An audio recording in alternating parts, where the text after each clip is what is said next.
Hey, welcome to the Live Full podcast where we talk about all things faith, family, and living fully the life God wants for you. On today's episode, we'll be talking about faith at work, and I have a very special guest and friend with me today. Please welcome Toyin to the show. Hi, Toyin. Hi, Gladys. Thank you so much for having me. It's such an honor really to be here and congratulations on the podcast. It's Thank you. amazing. Yeah, thank you for supporting it and being on this show. My I'm pleasure. so My glad. absolute pleasure. Yeah, well, Toyin and I knew each other, I mean, maybe 5, 6 years ago already. Yes. So it's been Yes. quite a while. We went to the same church at some point, Yes. but we kept in contact. Now we live very close to each Yeah, other, a and we were stone throw away. stone's throw, Yeah. like literal stone's throw. And we've been trying to meet up. We will do that by the end of today, right? We must like find some time to hang out together. Yes. Well, maybe Toyin, why don't you start by telling everybody a bit about yourself, what you do, yeah, Sure. and share a bit more. Sure. Again, Gladys, thank you so much for having me. I think whenever I get asked this question to introduce myself, I do it the exact same way all the time Go for it. by order of importance to me. Mm-hmm.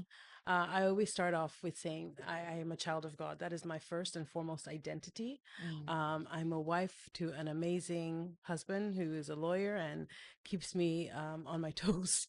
He keeps me on my toes every day. I'm a proud mom of three. I think Yeah. it's still surreal when I say that because very recently became three.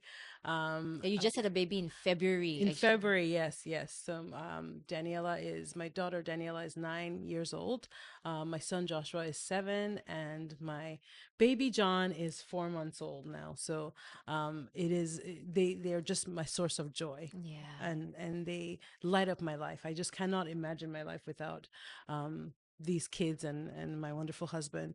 We've lived in Singapore now 6 years. Where it's going on 7 years. Mm-hmm. So, Singapore is such a big part of our story and our journey, and it's my favorite place in the world. So I'm so blessed to Yeah. live here. Professionally, I work in the financial services industry. I work in a very interesting space. Mm-hmm. Um, I lead diversity, equity, and inclusion. Yep. Across Asia Pacific. I've done this work and very similar work over, I would say, the Different last, companies yes, too, right? Yeah. different companies, different parts of the world. I've been very fortunate to live in 5 out of the 7 continents. Yeah. Tell us Uh, a bit about that. Which countries have you been to? yeah, so I grew up in Nigeria. I lived in Nigeria until my early teens, and then I moved to Canada. I lived in Canada for over 10 years. I came to Singapore back in 2012. I was here for just under 2 years. Mm. I also lived during that time, I lived in the Netherlands as well for a short stint. And then after my time in Singapore, I moved to Dubai. Yeah. I lived in Dubai for just over a year. That's where I met my husband. We got married and we moved to the US. We were in the US for just under 4 years, and then we came back to Singapore. So yeah, I have made my rounds. Yeah, wow. Now tell us a bit more about your work. You said it was okay, like let's name it, right? It's diversity, equity, and inclusion. So Yes. some people know this as DEI. DEI, yes, Yeah, tell yes, us a bit yes. more about what you do. Yeah, so basically, what I do is I make sure that I create opportunities and workspaces where people feel valued, they feel empowered, they feel that their differences are welcomed, and they feel like there's a space that they can contribute. I always tell people, like, we're already diverse. Like, look Yeah. around. Like, there's no two people that are the same, and it's the beauty of God's creation, Yep. right? Like, I tell my daughter, the curl on her hair is different from the curl on my hair. She's It beautiful. would, thank you. It would have been so much easier for God to just create us all the same. Yeah. But then somehow he chose to display his creativity in the way that he created us all differently. So diversity exists. Yeah. And unfortunately, because of our broken nature, sometimes we associate stereotypes or negative thoughts with particular groups of people, and we don't Mm. allow them to have the same types of opportunities as others or even to thrive in the workplace. Yeah. So, my job is to make sure that people are valued for their differences, that people recognize them and they value them for their differences. So like I say, diversity already exists. Equity is really like, how do you make sure that in places where there are some systemic inequities, so things that have come from generations before us, from, long held stereotypes and ways of Mm, thinking. How do we start to, change systems and change mindsets in the workplace so that we look at people as people that are worthy of yeah. opportunities. And inclusion is just creating spaces where people feel welcome, Yeah. right? So I always say that I do the Lord's work in the workplace, because God created diversity. He created all people. He loves all people. And I'm just making sure that other people can see the beauty in God's creation. Yeah, I love Yeah. that you said that because that's exactly what I'm thinking. Yeah. Valuing people, that's exactly what God is doing with Yeah. us too, Yes. right? Yes. Every single day. That's what the Bible does for us too. Yes. Something that I do think about is, the world kind of defines the idea of inclusion, diversity, even equity in a certain way. But Yes. for us as believers, as Christians, actually, how should we see that? Or how do you view that? What is your definition of DEI? Yeah. So for me, as a believer, I always say that when you see in the Bible, when Jesus is asked, of all of these commandments, which are the ones that are most important, he says, first of all, you shall love the Lord your God with all your heart, your soul, and your mind, and you shall love your neighbor as yourself. Who's your Mm, neighbor? yeah. Um, there's nothing that qualifies who your neighbor is or isn't in the Bible.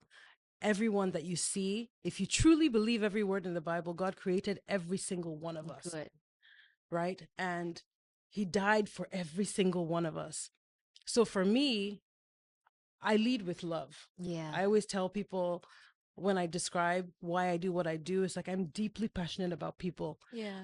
Loving people who are similar to you, who look like you, who hold the same values as you. I think that's a natural thing. Mm, But being able to love those who are very different from you, who might even oppose the things that you think, that's supernatural, yeah. right? Like you see in the Bible where Jesus died for us while we were yet sinners. For Jesus to die for his mother or maybe his disciples, we would have been like, yeah, he loved them so much. Yeah, Yeah. we It's can see easy. that. Like Mm-mm. some days I look at my kids and I'm like, I could die for my kids, Yeah. you know? But then the desire to love somebody who is completely different from you, it's a supernatural thing. And so Yeah. that's how I see my work. And I know that the world like defines it in a different way, and people put different spins on it, but I know that God called me to this work that I do. Yeah. It's not something that I do naturally. It's something that I look to Him for inspiration. Of course, there's a very thin line Mm-hmm. between loving people and, compromise, Yeah. right? And it's really important that I have an intimate relationship with the Lord to know where that line is. Yeah. But the world we live in today is very liberal. Yeah. Our workplaces are liberal, but the amazing thing is that God knew first and He called us to be a light in the world, Mm. right?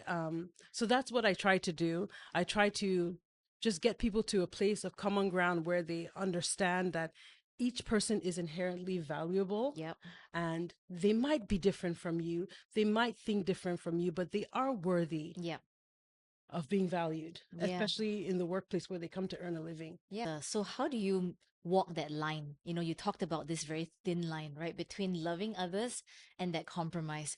How do you walk that line so that yeah, you can still, work out your faith almost like at the Yes. workplace? So I think the first thing that I always remember is to model first what I say, Yeah. right? So I lead with love.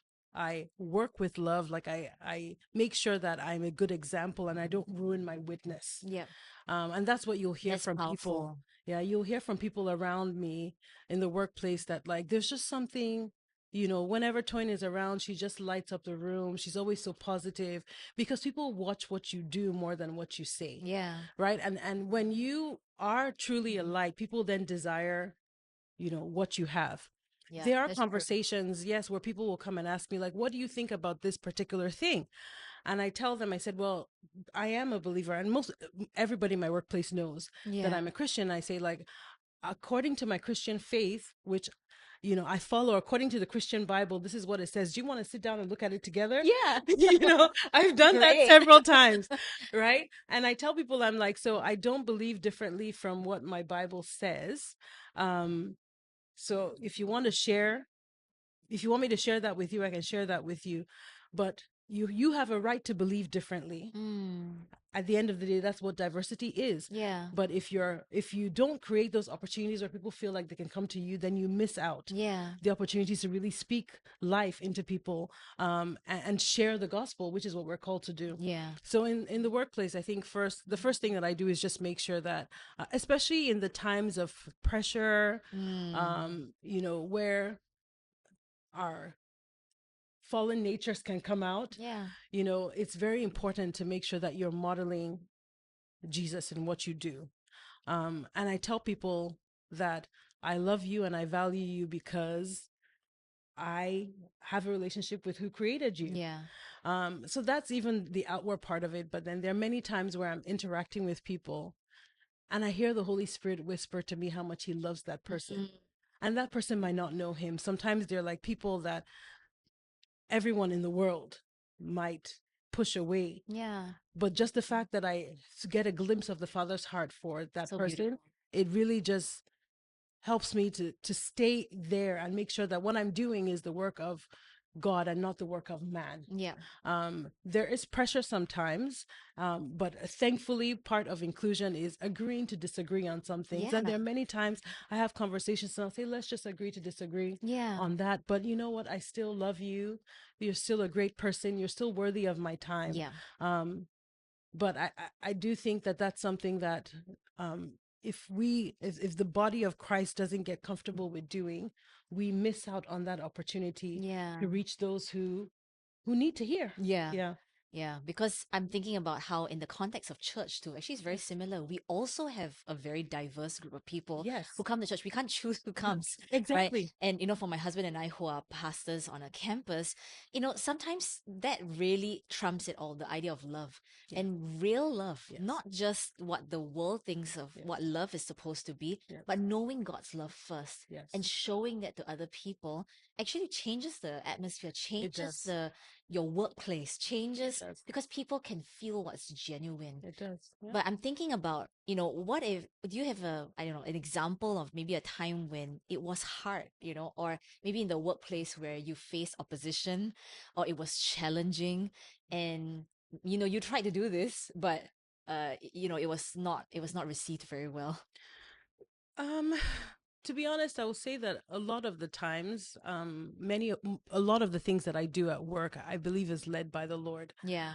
Um, Not everybody will agree with it all Mm-hmm. the time, but I'll give an example, without going into specifics. Yeah. But there was a particular time in one of my previous companies where I encountered somebody who was really struggling with her mental health, Yeah. because she had just her workload was it was too much for her. She felt overworked, and it had gotten to the point where I really felt like something needed to be done. Mm. Um, but in that context, especially in the Asian context, like anything mental health related sort of looks like you're weak, and that's what she kept Yeah. telling me. She was like, people are going to think that I'm weak. And I said, can you just let me have a conversation with your boss? Mm. So I had a conversation with her boss, and I told her boss, I said, do you value this person like more than just the work that Yeah. the person produces for you? And he said, yes, of course I do.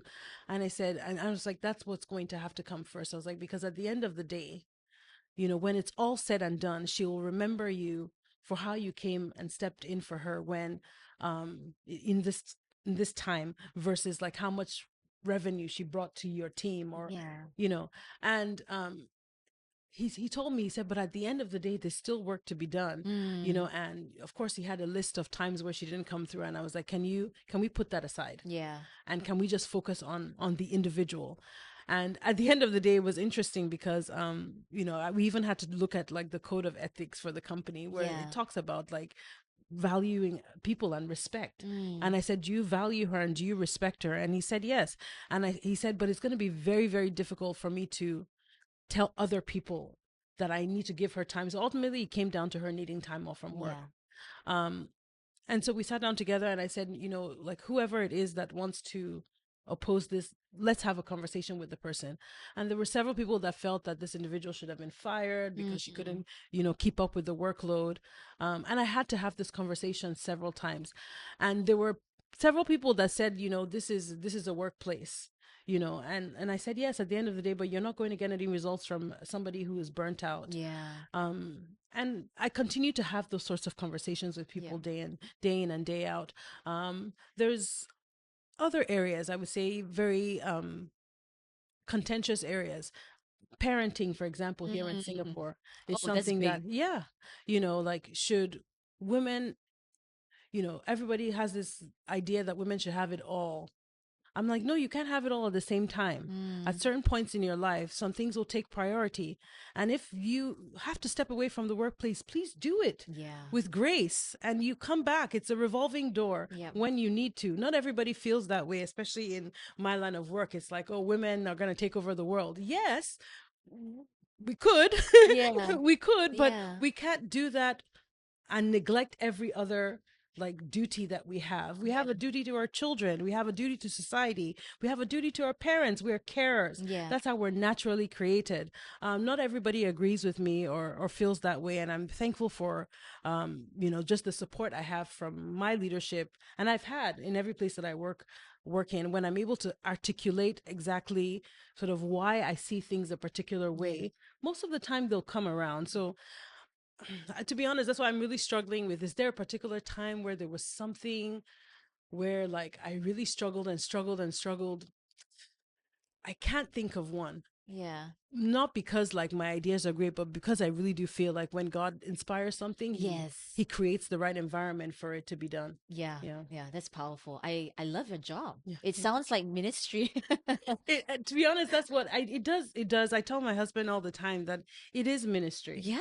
It is ministry because I get to encounter people and talk to people with like when they're at their lowest, when they're feeling down, and I not only like do what I can in the workplace, but I pray. I have a prayer wall where I pray for people Mm. like at home. Yeah. So, somebody might be going through something. I pray for them and I ask the Lord like to give me, ideas on how to reach this person, how to help this person. One of the things that me and my some of my leadership disagree on. My leaders are like, you can't do this for every single person. They're like, you can't spend so much time investing in one person at a time. But then it's always good feedback from me because, I followed Heidi Baker for a long time, and she's like, love the person in front of you, Yeah. and that's what I do when God brings somebody to me. Like I spend my time invested in them, in helping them as much as I can before I move on to the next. Where in the workplace is like as many people as you can, do the minimum for as many people as you can. So it is ministry. I just Yeah. consider it ministry. Yeah. I Yeah. think one of the things that always struck me about you, Toyin, is how you so boldly express your faith, especially in the workplace. I feel like for many believers, they want to be able to do that, Yeah. but they feel nervous about it. They're not sure how to go about doing that. What are some practical things you do? You've mentioned a little bit, you have a prayer wall, you said that. Yes. But what are some other practical things you do in order to express your faith in the workplace and unashamedly? Yeah. Because especially in your position, you hold a pretty high position in the office, but yet you are unashamed, you are bold in the way you express your faith, and you've not experienced much pushback. I don't know how has No. that been. No. Yeah. No. I Maybe you can haven't. share a bit more about I that. haven't. Thank God I haven't. So I think the first thing I always tell people that is just intimacy with God really is, when you have a friend and you're with that friend all the time, like I do with my husband. I always say, I was talking to my husband and he said, oh, my husband and I were having a discussion, and he said, when you have an Yes. intimate relationship with someone, you can't help but just He's talking to God and he said, yeah. You can't help but share that with people. Mhm. And I think that's where the boldness comes from, So really. good. But the other thing that I think is really important is that I when I was growing up and when I came to the Lord, or before I came to the Lord, I never had anybody share Jesus with me, Mm, right? So I accepted Christ in my 20s when I yeah. had started working. And I'd lived in several countries. How did you accept Christ? Maybe we can talk about that Oh, too. so I want it to was know. interesting. I actually had an encounter with Jesus. I saw him in a dream. Wow. Yeah, I saw him in a dream. at my very, very low point. In like, I was just, and maybe because nobody else was sharing with me, he came and Yeah. revealed himself to me. But yes, I was living in Canada, by myself. I was working, I had aspired for such a long time to get a great job and make money and like live the life, right? Like everyone else. Yes. So Mm. that was my focus all through college, and then I finally got it. I got this amazing job. I was making more money than most people that I knew. And so I rented this like 30th floor penthouse suite. Beautiful. I was living the life. I bought like furniture you couldn't sit on, It's like, don't sit on don't sit that. on that. No, it's an art piece. Um, and I remember just spiraling because I Yeah. was like, this is a lie. Yeah. Like, I've been sold a lie my entire life. Like, everybody told me if you do well in school and get a great So job, good. you'll be happy and you'll be fulfilled. And there I was with everything that I had been spending my life aspiring to, and I was empty. I was so empty. I was just tired. And I remember having thoughts. You might have to put a trigger warning on this, but Yeah. I remember having thoughts of like, maybe one day I'll just go and jump from my balcony. Yeah. I was like, I'm so, so, so done. And of course, at the time, I was tormented with nightmares. I was having terrible nightmares, so I couldn't sleep. Um, and I remember I was watching a video on YouTube, and somebody in the video said, if you're having a nightmare, just say Jesus. Wow. And so I had tried that, and like I would be in the middle of a nightmare and I'd say Jesus, and like it would end. And I was like, oh, It works. yeah, it works. And so I started doing it all the time. Mm. And it's amazing. I think, the Bible says that those who call on the name of the Lord shall be saved. So I think I was just calling Jesus all the time. Yeah. And he was like, I need to save this one. So yeah, one of the days I was very, very low point, sitting on my couch that nobody usually sits on, Yeah. and I fell asleep and I had a dream. Wow. And in the dream, it was amazing because uh, this voice told me to go to the balcony and started speaking over me and told me that I was not going to jump off this Wow. balcony and that I will not die, but I will live and I will testify and tell everybody about the goodness of the Lord. Um, there was the scripture about those who wait upon the Lord shall renew their strength. And to be honest, at the time, I didn't read my Bible. I didn't know these scriptures, Mhm. but there were three particular scriptures that were said over me that day. And just before I woke up, like I really wanted to be sure. I'm like, who are you? Like, Yeah. who are you? And why are you telling me these things? And just before I woke up, it was like the entire universe responded that it was Jesus. Wow. It was like I just knew that it was Jesus. And when I woke up, like the heaviness that I felt had lifted, and I just knew I needed to have a relationship with Jesus. I So knew good. he was the answer. And it was funny because I didn't even have any friends that were believers.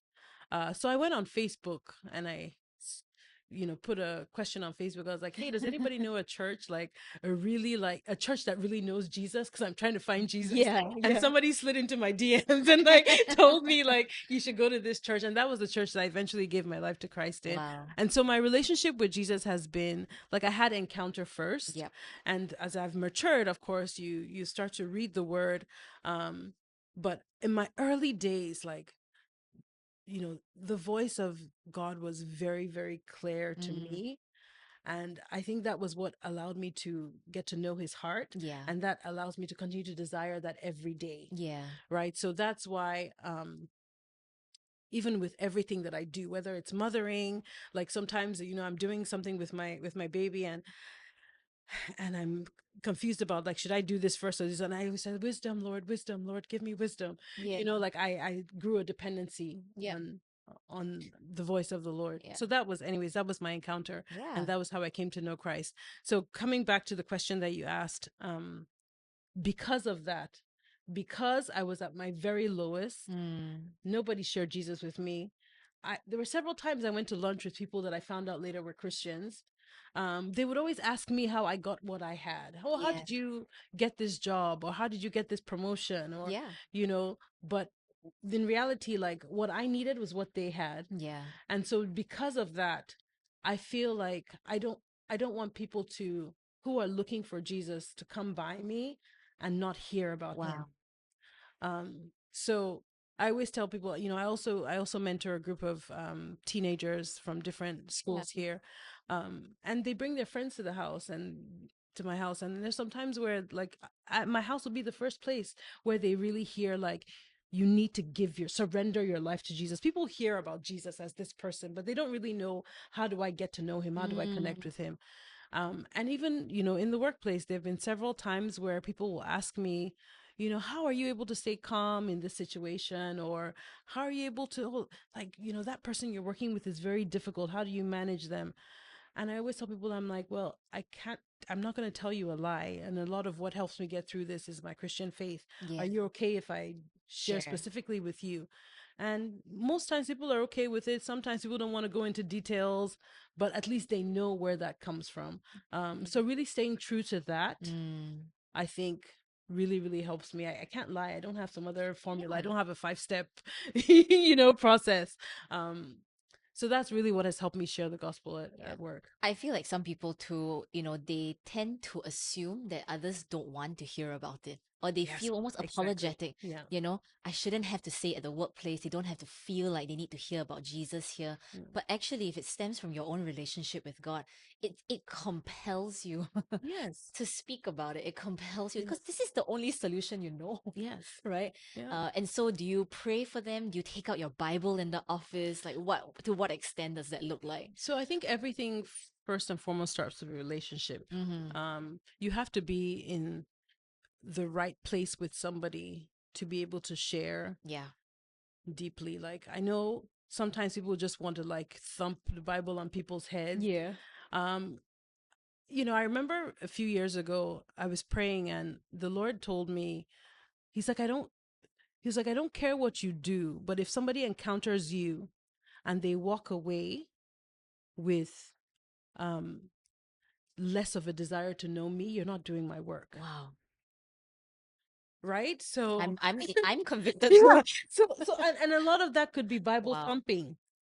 You know what I mean? If somebody comes to you for advice or they share something with you and they walk away feeling like, "Ugh, I don't ever want to have anything to do with Christianity," Yeah. if that's how they are, you are not doing the Lord's work. You're doing the Mm, devil's work. mm, Um, so when people do, come to me, first and foremost, I make sure I have a relationship with them.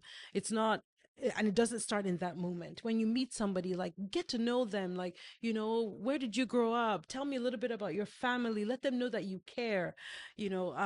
Know their birthday. Say happy birthday to them. Like, if somebody's coughing down the hall, go and get some lemon and hot water and take it to them and say, I yeah, hope you're love feeling. them. Exactly. Just love them. That's where it starts from. And then, when people come to me and ask me things, especially personal questions, I always say, I always start and I tell them, I'm like, I'm a Christian, so this is how I think about this. Yeah. And I watch for their reaction. Sometimes it might not be the first time, it might not be Yeah. the second time, but, give them an opportunity. I have a really funny story actually about a time where I was doing a Daniel fast. Mm. And so somebody who was sitting close to me at work was like, I've noticed you've been eating weird. What is, I don't eat this, I don't eat Yeah. that. Like, what's going on? So I said, oh, I'm doing and I knew it was an opportunity. Yeah. I'm doing a fast. It's called a Daniel fast. And the person's like, who's Daniel? Like, why is he asking you to fast? Exactly. So I was like, oh, it comes from, like I say, historical biblical text, and I told him the story about Daniel. And I said that many people even do Daniel fast now without even knowing the story behind it, but the story Yeah. behind it. And this individual thought it was so fascinating. But then, like, I had like 4 or 5 other people come up to me. He had shared about Daniel to them. Wow. Yes, without even knowing. And so they came up to me and they were like, "Oh, this person told me this amazing story, like, About about Daniel a Daniel in eating the Bible." weird. And then all the Daniels in the office who didn't know the story came and like, "Oh, I heard I'm commanding you to fast." I'm like, "No." And it was amazing because like that, I remember that was the very first time we had a conversation about faith. This Wow. person is of another faith, but there are many things the person will come to me to and say, "Oh, what do Christians think about this?" Mm. Right? And they would tell me like what they believe in their faith, and we just have a conversation. And at the end of the day, their seats. Yeah. And I have a great relationship with this person. If at the beginning the person said, "Oh no, in my faith we believe this," and we have a big argument, I've closed the door. Yeah. You know what I mean? So I think it's really having that relationship, one, and then two, like creating those opportunities and that space. People know when you're genuinely interested in them. Because it's Singapore, I oftentimes will say, like, are you okay if I share this with you? Yeah. If somebody says no, like, that's It's fine. okay. Yeah, Yeah. that's fine.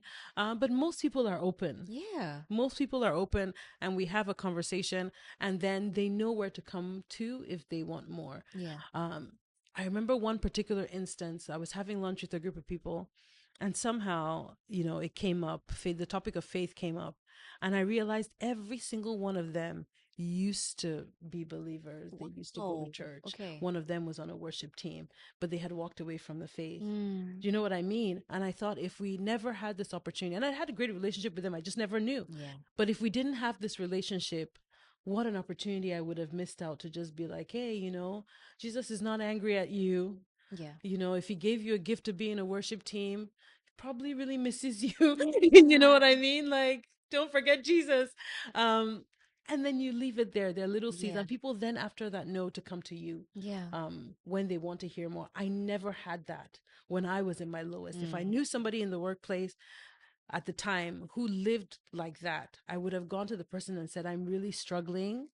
Um, can you help me? I want to be that person now. Yeah. Yeah. Yeah. Well, you're really changing your workplace for Jesus. That's I try. amazing. Yeah. I try. Well, I know a lot of moms are listening to this podcast. A lot of them work too, especially in Singapore. A lot of moms hold, a lot of families, actually double income families.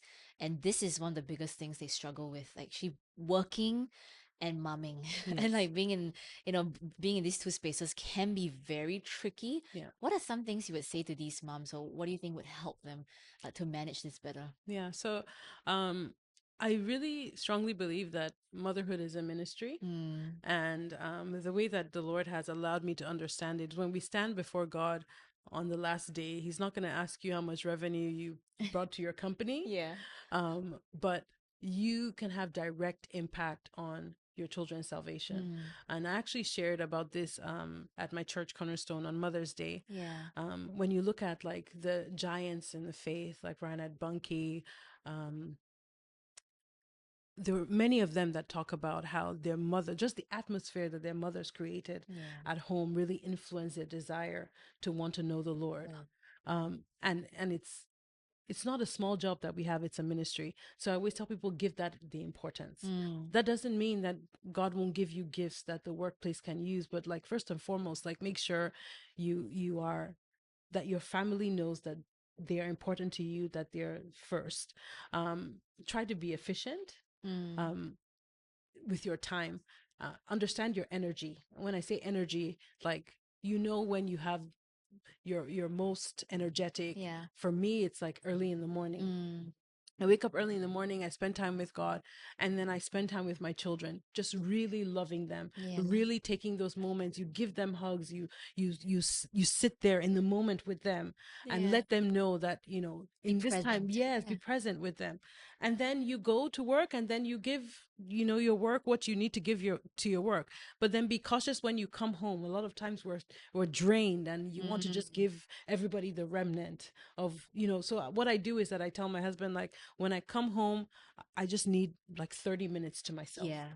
So I go and sit in a room, sit on my massage chair or something, and get my 30 minutes so that I can be fully present with my kids at home. That's powerful. Like Sometimes, you want like set expectations for yes, the family, for your for husband husband, too. exactly. Because sometimes, yeah, you can come back and just like, okay, I'm so tired, I don't want to do anything. Yeah, But by setting the they expectation, know. that's actually good. Yeah. They know. Yeah.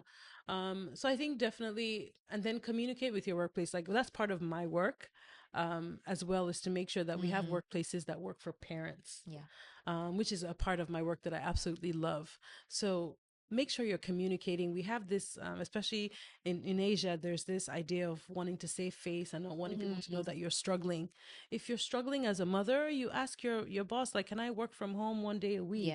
Or can I leave at a particular time? Like, workplaces are willing to be accommodating for the most part, but people don't ask for the help, they don't use it. I remember how hard I fought for certain accommodations, or Yeah. and then I'm like waiting to see the reports of how many. I'm sure everybody's going to be requesting this. Nobody's using it. But then where are all those people that were complaining to me, right? So make sure you voice like where you need help, and how you need help, especially in the workplace. Most workplaces are willing to accommodate. Yeah. I feel like Yeah. for some moms, maybe even the impression with other colleagues, they're afraid about that because what would they think if I took time out like that? Why am I different? What would you say to Yeah, them? I think things are changing, to be Mm, honest, in the workplace, and that's why there's certain people. I work a lot with leaders, especially very senior women, and one of the things I coach them on is that we're going to have to lead by example. yeah.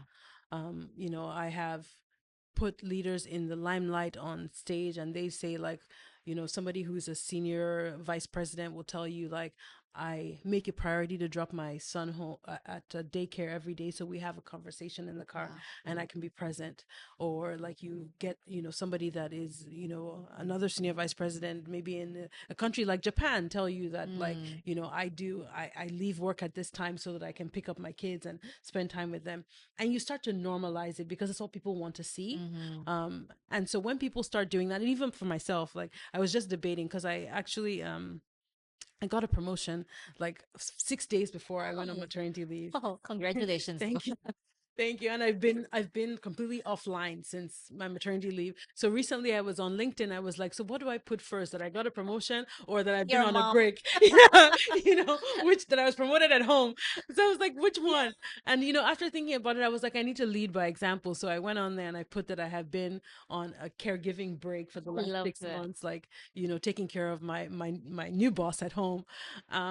And then I did quietly like put my promotion in, but I wanted people to be able to see that it's okay. Yeah. Same thing if you go on my LinkedIn profile, like part of my description is that I'm a child of God. Like people always are like, Yeah.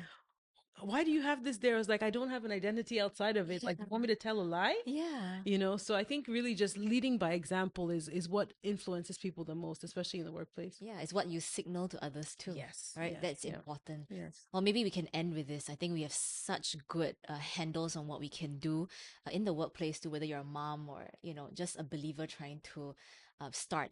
And I'm thinking about a person who's saying, so inspired today by what you've been doing at the workplace. What is one thing they can start with, even in their workplace, to be a light, to show that, hey, this is my faith and I'm not afraid to do that? Yeah. Um, so it's very interesting. One of the things that my husband says about me is that I have a very strong, I guess, Christian radar.